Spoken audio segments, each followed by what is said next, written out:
설마 이것은 흰색 병원복 셔츠의 단추를 하나씩 조심스럽게 푸는 지수의 손가락이 마지막 단추에 닿는 순간 지수의 눈빛이 미세하게 떨립니다.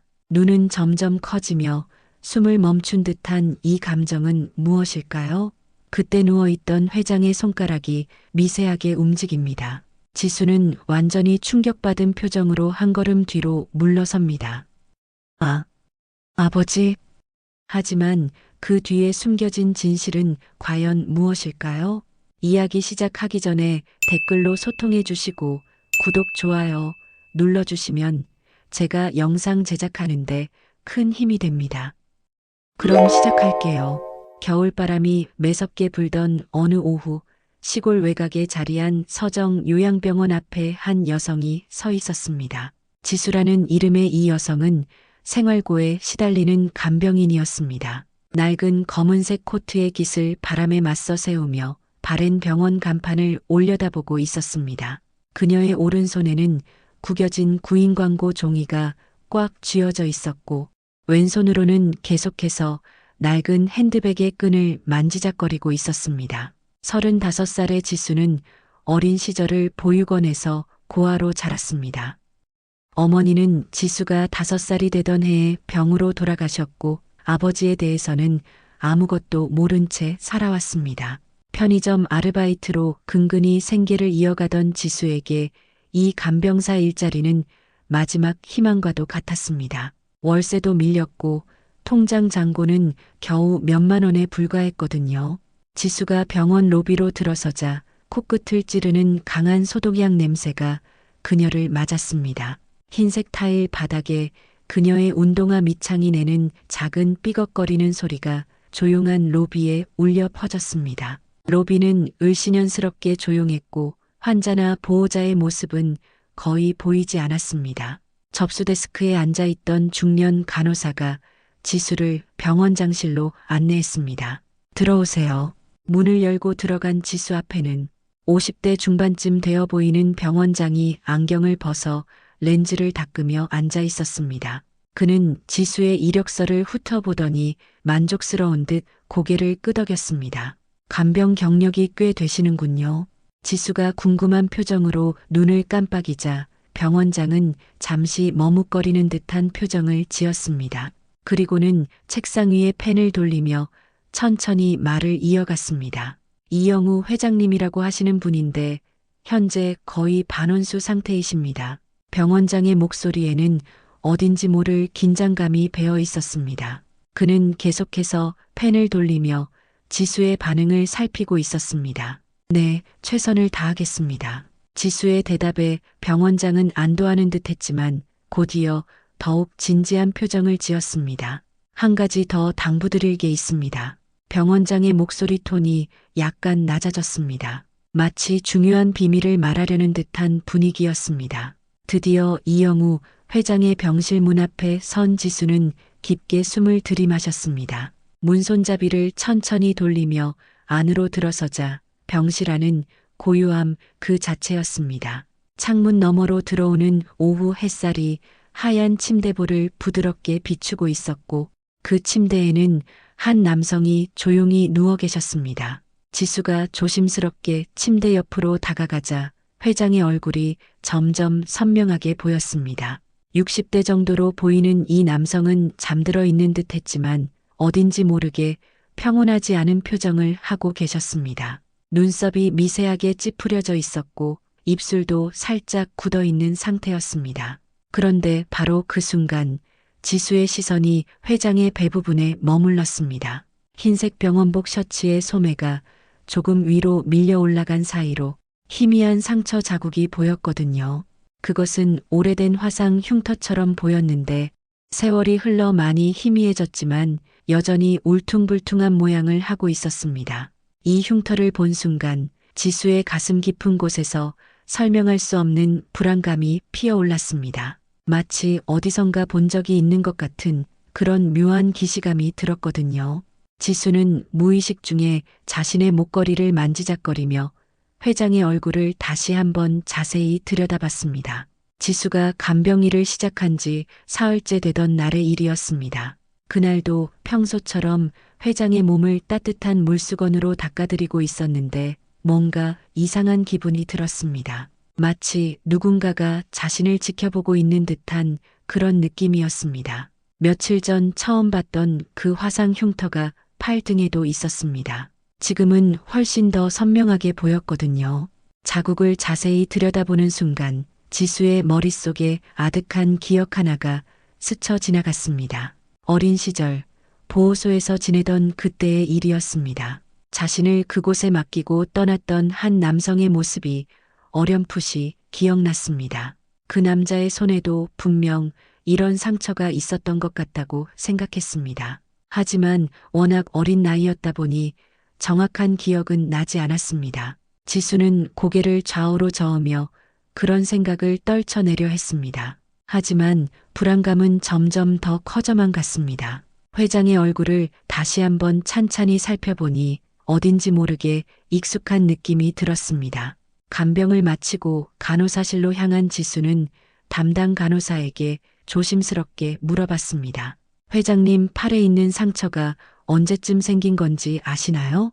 간호사는 잠깐 당황하는 기색을 보이더니 어색하게 웃으며 대답했습니다. 말끝을 흐리는 간호사의 모습이 지수에게는 더욱 의심스럽게 느껴졌습니다. 분명히 뭔가 숨기고 있다는 확신이 들었거든요. 그날 오후 지수는 화장실에 가던 중 병원장실 근처에서 낯선 여성의 목소리를 듣게 되었습니다. 문틈으로 살짝 들여다보니 세련된 옷차림의 중년 여성이 병원장과 대화하고 있었습니다. 그 여성의 차갑고 날카로운 목소리가 복도까지 들려왔습니다. 저 간병인 여자 뭔가 수상해요. 정혜 씨, 그냥 성실한 간병인 같은데요. 아니에요. 자꾸 이상한 질문을 하고 다녀요. 그 순간 지수의 등줄기로 차가운 전율이 흘렀습니다. 저 여성은 또 누구였을까요? 그리고 왜 자신을 그렇게 경계하는 걸까요? 지수는 재빨리 그 자리를 벗어나 화장실로 피했습니다. 거울 속 자신의 얼굴을 보니 창백하게 질려 있었습니다. 심장이 빠르게 뛰고 있었습니다. 그날 밤 원룸으로 돌아온 지수는 잠을 이루지 못했습니다. 머릿속에는 온통 회장의 화상 흉터와 그 여성의 차가운 목소리가 맴돌았습니다. 그리고 자꾸만 어린 시절 기억이 떠올랐습니다. 보호소 원장님이 말씀하셨던 게 기억났습니다. 지수를 데려다 주신 분은 팔에 큰 상처가 있으셨다고 했던 말이었습니다. 지수는 베개를 끌어안으며 혼잣말을 했습니다. 하지만 의심은 점점 확신으로 바뀌어 가고 있었습니다. 그리고 동시에 두려움도 커져갔습니다. 만약 정말 그렇다면 왜 지금까지 아무도 말해주지 않았던 걸까요? 그날 밤 지수는 도저히 잠을 이룰 수 없었습니다. 마음속 불안감이 태풍처럼 몰아치고 있었거든요. 결국 새벽 2시가 넘어서야 병원 옥상으로 올라갔습니다. 차가운 겨울바람이 뺨을 스치는 가운데 지수는 떨리는 손으로 담배를 꺼내 입에 물었습니다. 담배 연기가 하얀 입김과 섞여 올라가는 것을 바라보며 지수는 마음을 정했습니다. 그 사람이 정말 아버지라면. 혼잣말이 새벽 공기 속으로 흩어져 갔습니다. 지수의 목소리는 떨리고 있었습니다. 35해 동안 혼자 살아온 시간, 아버지가 누구인지 궁금해하며 보낸 밤들, 그 모든 것들이 한순간에 무의미해진 듯 했습니다. 하지만 동시에 또 다른 의문이 생겼습니다. 만약 회장이 정말 자신의 아버지라면 왜 지금까지 아무 말도 하지 않은 걸까요?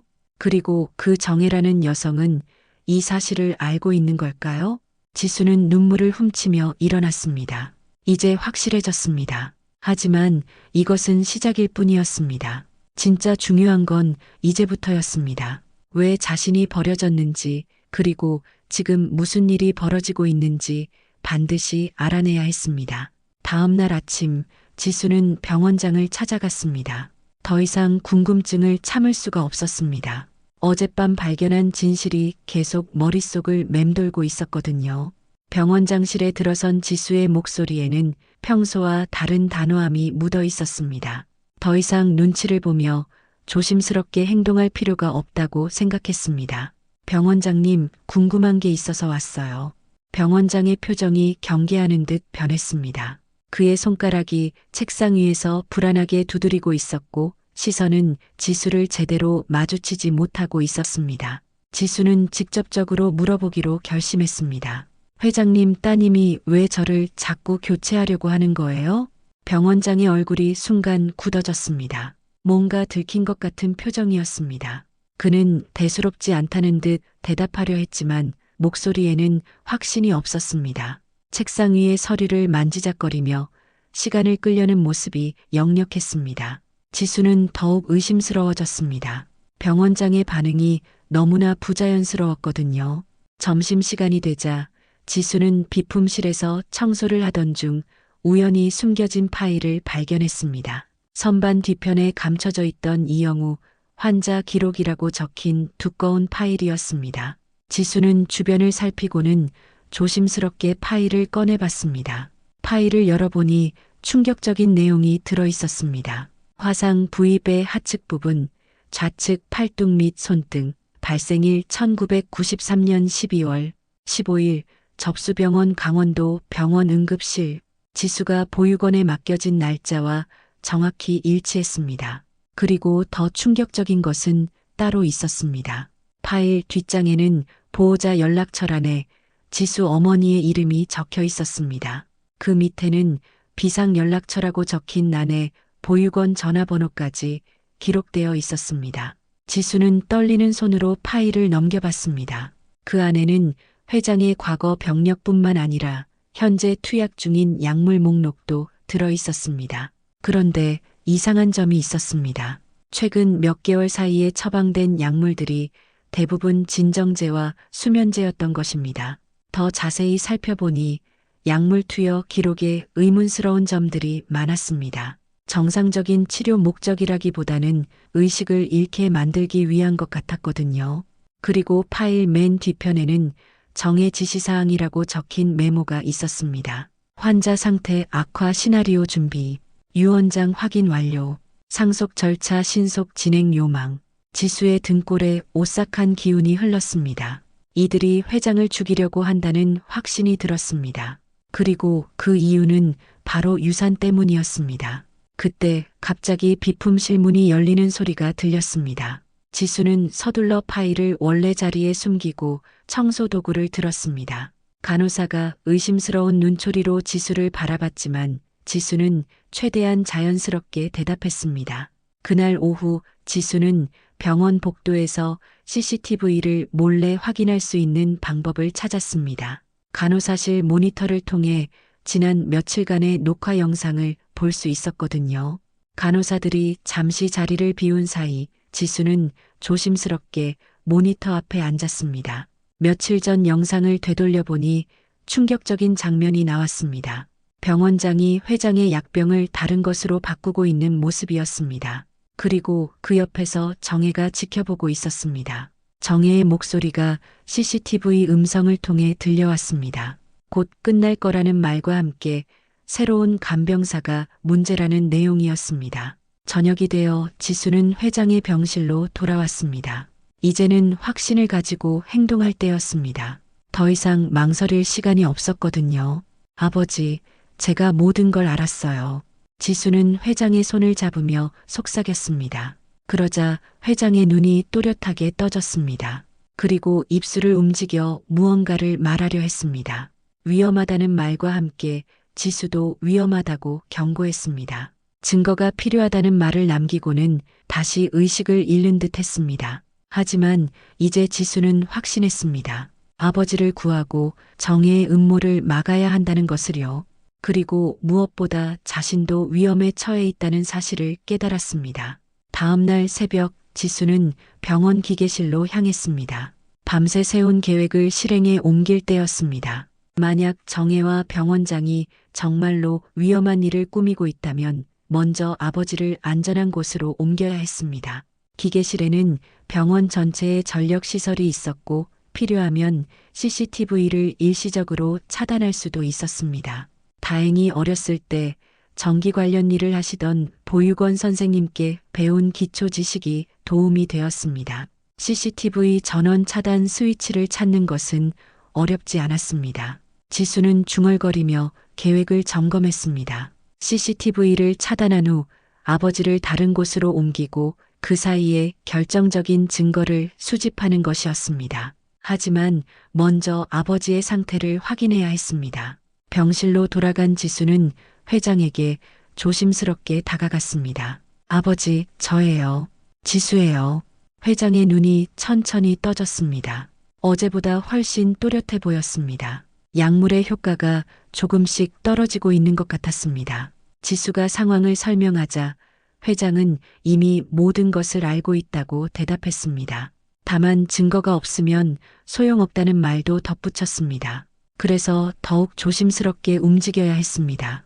그때 갑자기 복도에서 목소리가 들려왔습니다. 정혜와 병원장이 대화하는 소리였습니다. 정혜의 차가운 목소리가 들려왔습니다. 오늘 밤이면 모든 게 끝나요. 병원장은 너무 성급한 것 아니냐고 걱정했지만 정혜는 그래서 더 빨리 끝내야 한다고 답했습니다. 지수는 가슴이 철렁했습니다. 오늘 밤이면 정말로 아버지에게 무슨 일이 일어날 수도 있다는 뜻이었습니다. 지수는 병원 내부 구조를 떠올려 봤습니다. 지하에 창고가 있었고 그곳이라면 당분간 숨어 있을 수 있을 것 같았습니다. 회장이 힘겹게 몸을 일으켰습니다. 며칠 전보다는 훨씬 움직임이 좋아져 있었습니다. 약물의 양을 줄인 덕분인 것 같았습니다. 지수는 휠체어를 가져와 아버지를 조심스럽게 태웠습니다. 그리고 미리 준비해둔 계획대로 기계실로 가서 CCTV 전원을 차단했습니다. 병원 지하 창고로 향하는 길은 다행히 아무도 없었습니다. 새벽 시간이라 간호사들도 대부분 휴게실에 있었고 환자도 회장 한 명뿐이었으니까요. 창고에 도착한 지수는 아버지를 안전한 곳에 숨겨두고 다시 증거 수집에 나섰습니다. 이번에는 병원장 사무실에 있는 서류들을 확인해야 했습니다. 병원장 사무실 문은 잠겨 있었지만 지수는 청소할 때 본 기억을 떠올려 어디에 열쇠가 있는지 알고 있었습니다. 화분 밑에 숨겨둔 열쇠로 문을 열고 들어간 지수는 서둘러 서류들을 뒤졌습니다. 서랍 깊숙한 곳에서 중요한 서류를 발견했습니다. 정혜와 병원장 사이에 주고받은 계약서였습니다. 그 내용을 보니 정말로 충격적이었습니다. 환자 사망 시 의료진 책임 면제 및 보상 조건이라고 적힌 서류였습니다. 쉽게 말해서 회장이 죽으면 병원장에게 상당한 돈을 주겠다는 내용이었습니다. 지수는 서류를 휴대폰으로 촬영했습니다. 그리고 더 중요한 것을 발견했습니다. 회장의 진짜 유언장 사본이었습니다. 유언장을 읽어보니 놀라운 내용이 들어 있었습니다. 회장은 이미 지수의 존재를 알고 있었고 재산의 절반을 지수에게 상속한다는 내용이 적혀 있었습니다. 지수의 눈에 눈물이 맺혔습니다. 아버지는 지수를 찾고 있었고 심지어 유언장에까지 이름을 올려놓았던 것입니다. 하지만 그때 복도에서 급한 발소리가 들려왔습니다. 누군가 회장이 없어진 것을 발견한 것 같았습니다. 간호사의 당황한 목소리가 들려왔습니다. 곧 병원 전체가 발칵 뒤집힐 것 같았습니다. 지수는 서둘러 증거들을 챙기고 창고로 돌아갔습니다. 아버지는 다행히 안전하게 숨어 있었습니다. 이제 정말로 결정적인 순간이 다가오고 있었습니다. 창고로 돌아온 지수는 아버지가 안전하게 있는 것을 확인했습니다. 하지만 상황이 급박해지고 있었습니다. 병원 전체가 발칵 뒤집힌 것 같았거든요. 지수는 아버지에게 상황을 설명했습니다. 사람들이 회장을 찾고 있고 이제 병원 밖으로 나가야 한다고 말했습니다. 하지만 회장의 상태로는 병원 밖으로 나가기가 쉽지 않았습니다. 게다가 지금은 한겨울이었고 밖은 너무 추웠습니다. 회장은 고마워하며 이 정도는 견딜 수 있다고 말했습니다. 지수는 휠체어를 밀고 조심스럽게 병원 뒷문으로 향했습니다. 다행히 뒷문은 잠겨 있지 않았고 경비원도 보이지 않았습니다. 밖으로 나오니 정말로 추웠습니다. 지수는 자신의 코트를 벗어 아버지에게 덮어드리고 근처 카페를 찾아 들어갔습니다. 카페는 다행히 따뜻했고 손님도 많지 않았습니다. 지수는 아버지를 따뜻한 자리에 앉혀드리고 휴대폰을 꺼내 기자에게 전화를 걸었습니다. 예전에 사회부 기자로 일하는 대학 선배가 있었거든요. 급한 일이라고 설명하며 도움을 요청했습니다. 선배는 지수의 목소리가 심상치 않다며 걱정했습니다. 지수는 정말 큰 사건이라고 말하며 한 기업 회장이 딸에게 살해당할 뻔했고 자신이 그 회장의 딸이라고 설명했습니다. 전화 너머로 잠시 정적이 흘렀습니다. 선배도 상황을 이해하기 어려웠을 것입니다. 선배는 차근차근 설명해 보라고 했습니다. 지수는 병원 근처 카페에 있다고 위치를 알려주었습니다. 선배는 지금 바로 가겠다고 약속했습니다. 1시간 후 선배 기자가 도착했습니다. 지수는 지금까지 일어난 모든 일을 자세히 설명했고 수집한 증거들도 모두 보여주었습니다. 선배는 이것이 정말 대단한 스쿱이지만 위험하다며 안전한 곳으로 가야 한다고 말했습니다. 일단 방송국으로 가자고 제안했습니다. 그런데 그때 카페 밖으로 검은색 승용차 한 대가 서는 것이 보였습니다. 그 차에서 정혜와 몇 명의 남자들이 내렸습니다. 지수는 큰일이라며 정혜가 왔다고 알렸습니다. 선배는 뒷문으로 나가자고 했습니다. 세 사람은 서둘러 카페 뒷문으로 빠져나갔습니다. 다행히 선배의 차가 뒷골목에 주차되어 있었습니다. 지수는 아버지를 차에 태우고 자신도 뒤따라 탔습니다. 선배가 시동을 걸자마자 정혜 일행이 뒷문으로 나타났습니다. 하지만 이미 선배의 차는 골목을 빠져나가고 있었습니다. 선배는 간신히 빠져나왔다며 안도했습니다. 방송국에 도착한 지수는 정식으로 인터뷰를 진행했습니다. 모든 증거를 공개하고 정혜와 병원장의 음모를 세상에 알렸습니다. 지수는 카메라를 향해 담담하게 말했습니다. 회장님은 제 아버지입니다. 30년 전 화재 사고로 저희를 떠나셨지만 계속 저를 찾고 계셨어요.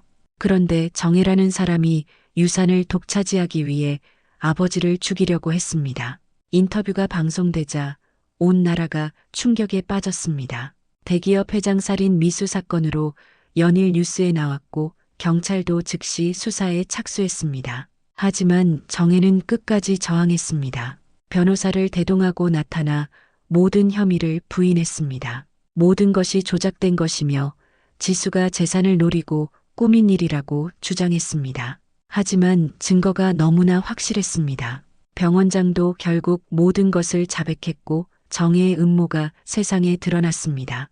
법정에서 정혜의 마지막 변명이 이어졌습니다. 자신은 단지 제 몫을 찾으려고 했을 뿐이고 아버지가 다른 여자와의 사이에서 낳은 아이 때문에 손해를 보는 게 싫었다고 말했습니다. 하지만 아무도 그녀의 말에 동조하지 않았습니다. 법정에서도 유죄 판결이 나왔고 정혜와 병원장은 모두 실형을 선고받았습니다. 그 사이 회장의 건강은 놀랍도록 회복되었습니다. 독성 약물 투여가 중단되면서 원래의 건강을 되찾은 것입니다. 지수는 매일 아버지 곁에서 간병하며 잃어버린 30년의 시간을 조금씩 채워나갔습니다. 사건이 마무리된 후 몇 주가 지났습니다. 지수는 이제 아버지의 집에서 함께 살고 있었습니다. 대성건설 회장 저택은 생각보다 크지 않았지만 따뜻한 느낌이 드는 곳이었습니다. 지수에게는 태어나서 처음으로 진짜 집이라고 부를 수 있는 곳이었거든요. 아버지, 아침 드세요. 지수가 직접 만든 미역국을 회장 앞에 놓습니다. 회장은 한 숟가락 떠먹어 보고는 만족스러운 표정을 지었습니다. 지수의 요리 솜씨가 좋다며 어디서 배웠냐고 물었습니다. 지수는 혼자 살면서 자연스럽게 익혔다고 대답했습니다. 식사를 마친 후 회장은 지수를 서재로 불렀습니다. 넓은 서재에는 수많은 책들과 함께 오래된 사진들이 걸려 있었습니다. 회장이 서랍에서 낡은 앨범을 꺼냅니다. 그 안에는 지수 어머니와의 추억이 담긴 사진들이 가득했습니다. 이게 엄마 사진이에요? 지수의 눈에 눈물이 맺혔습니다. 어머니의 젊은 시절 모습을 본 것은 처음이었거든요. 회장은 지수 어머니가 정말 아름다운 사람이었다고 말했습니다. 마음씨도 곱고 똑똑하기도 했다고 덧붙였습니다. 지수가 왜 자신들을 떠나셨냐고 묻자 회장의 표정이 어두워졌습니다. 그때 자신이 어려운 상황에 있었고 지수와 어머니를 지킬 자신이 없었다고 설명했습니다. 그날 오후 지수와 회장은 함께 어머니의 묘소를 방문했습니다. 오랫동안 혼자 누워 계셨던 어머니께 드디어 좋은 소식을 전할 수 있게 되었습니다. 지수는 무덤 앞에서 조용히 말했습니다. 아빠를 찾았고 이제 가족이 되었다고 전했습니다. 회장도 무덤 앞에 무릎을 꿇고 고개를 숙였습니다. 너무 늦었지만 딸을 잘 키워줘서 고맙다고 인사했습니다. 그날 저녁 집으로 돌아온 두 사람은 거실에서 차를 마시며 대화를 나누었습니다. 지수가 앞으로 어떻게 살아야 할지 물었습니다. 회장은 그냥 평범하게 살면 된다고 답했습니다. 아버지와 딸이 함께 사는 것이라고 말했습니다. 회사 일에 대해서는 전문 경영인들이 잘 운영하고 있으니 이제 은퇴하고 싶다고 했습니다.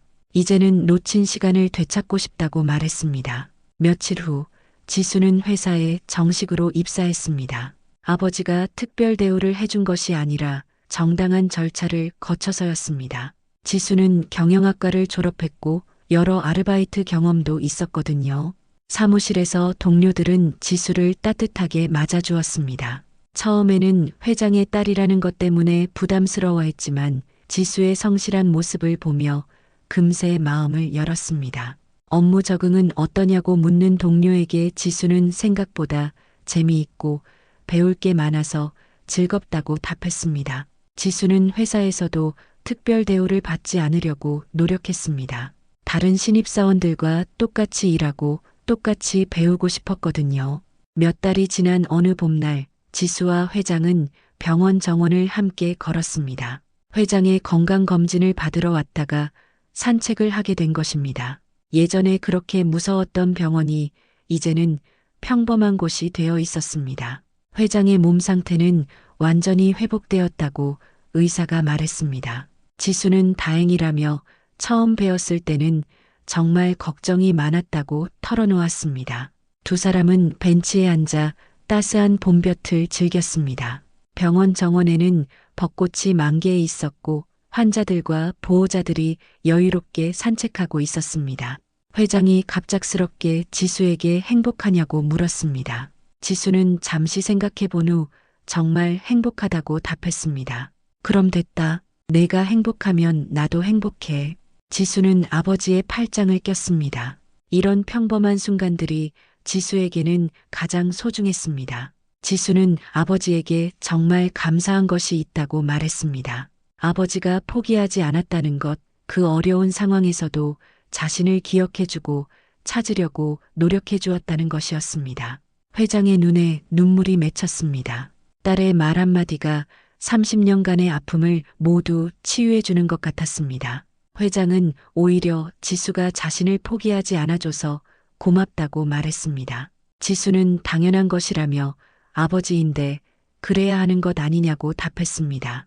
두 사람은 서로를 바라보며 미소 지었습니다. 이제는 서로를 잃을 염려가 없었습니다. 저녁에 집으로 돌아온 지수는 거실에서 아버지와 함께 저녁 뉴스를 보았습니다. 몇 달 전만 해도 자신들의 이야기가 메인 뉴스였는데 이제는 다른 사건들이 보도되고 있었습니다. 지수는 자신들의 이야기도 이제 옛날 일이 되었다고 말했습니다. 회장은 그런 게 좋은 것이라며 평범하게 사는 게 최고라고 답했습니다. 그때 현관문이 열리는 소리가 들렸습니다. 회사 동료 몇 명이 지수를 찾아온 것이었습니다. 깜짝 파티라며 오늘이 지수의 생일이라고 말했습니다. 지수는 깜짝 놀라며 어떻게 알았냐고 물었습니다. 동료들은 회장님께서 알려주셨다고 답했습니다. 지수는 아버지를 바라봤습니다. 생일 축하해, 우리 딸. 회장이 케이크를 들고 나타나며 생일 축하한다고 말했습니다. 35번째 생일이었지만 지수에게는 처음으로 가족과 함께 보내는 생일이었습니다. 지수는 케이크의 촛불을 바라보며 간절히 소원을 빌었습니다. 아버지가 건강하게 오래 사시고 이런 행복한 날들이 계속되기를 바랐습니다. 동료들이 무슨 소원을 빌었냐고 묻자 지수는 환한 웃음을 지으며 비밀이라고 답했습니다. 거실에 모인 사람들이 모두 박수를 쳤고 따뜻한 웃음소리가 집안을 가득 채웠습니다. 파티가 끝나고 모든 사람들이 돌아간 후 지수와 회장은 정리를 하며 대화를 나누었습니다. 지수는 오늘 정말 행복했다고 말했습니다. 회장도 마찬가지라며 지수가 행복해하는 모습을 보니 자신의 마음도 따뜻해진다고 답했습니다. 앞으로도 이런 날들이 많았으면 좋겠다는 지수의 말에 회장은 그럴 것이라며 우리에게는 시간이 많다고 대답했습니다. 지수는 설거지를 하면서 창밖을 바라봤습니다. 밤하늘에는 별들이 반짝이고 있었고 도시의 불빛들이 아름답게 펼쳐져 있었습니다. 30년 전 어린 지수는 보육원에서 밤하늘을 올려다보며 언젠가는 가족을 만날 수 있을 거라고 믿었습니다. 그리고 그 믿음이 현실이 되었습니다. 이제 지수에게는 진짜 가족이 있었고 따뜻한 집이 있었습니다. 30년간 느껴보지 못했던 가족의 사랑을 이제야 알게 되었습니다. 아버지의 따뜻한 미소, 함께 나누는 식사, 그리고 서로를 걱정하는 마음까지 모든 것이 지수에게는 꿈만 같았습니다. 지수는 싱크대 앞에서 잠시 멈춰서서 생각에 잠겼습니다. 만약 그때 간병사 일을 하지 않았다면, 만약 회장의 흉터를 보지 못했다면, 만약 용기를 내어 진실을 파헤치지 않았다면 아마 영원히 아버지를 만나지 못했을지도 모릅니다. 운명이라는 것이 정말 있는 것일까요? 지수는 그렇다고 생각했습니다. 30년 동안 헤어져 있었지만 결국 다시 만날 수 있었던 것은 분명 운명이었을 것입니다.